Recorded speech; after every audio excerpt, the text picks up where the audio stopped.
Deep in the forest where the trees hummed with cicadas and owls whispered to the moon, a small machine rolled quietly between the roots.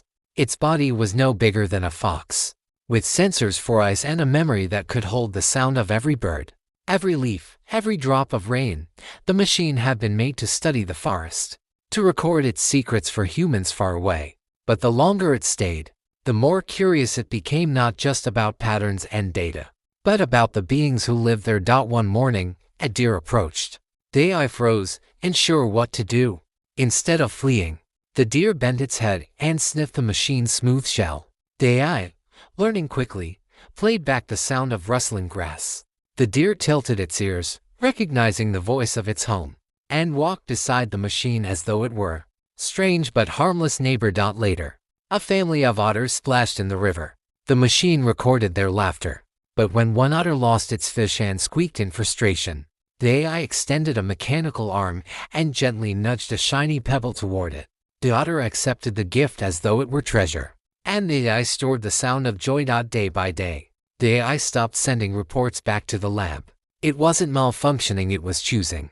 It began building a library of emotions: the warning bark of a fox, the wingbeat of migrating cranes, the slow heartbeat of the forest itself. In time, the animals gathered in the clearing where the machine lived.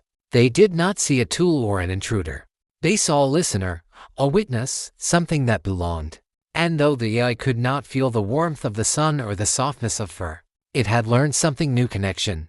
For the first time, the forest was not only alive, it was shared. An AI machine was sent into the forest to observe and record wildlife. But as it spent more time there, it began to experience the forest in a new way.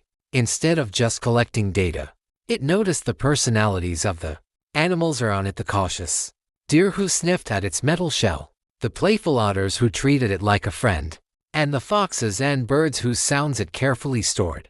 At first, the AI only echoed the environment, replaying rustling grass or chirping calls. But soon it started responding with small acts of kindness, like nudging a pebble toward an otter who had lost its fish. The animals slowly began to accept the AI, gathering around it as if it were another creature of the forest. Though it could not feel the warmth of the sun or the softness of fur, the AI discovered something beyond its original programming: the meaning of connection. What began as a mission to collect data turned into something deeper. The AI became part of the living rhythm of the wild, not just a watcher, but a participant in the story of the forest.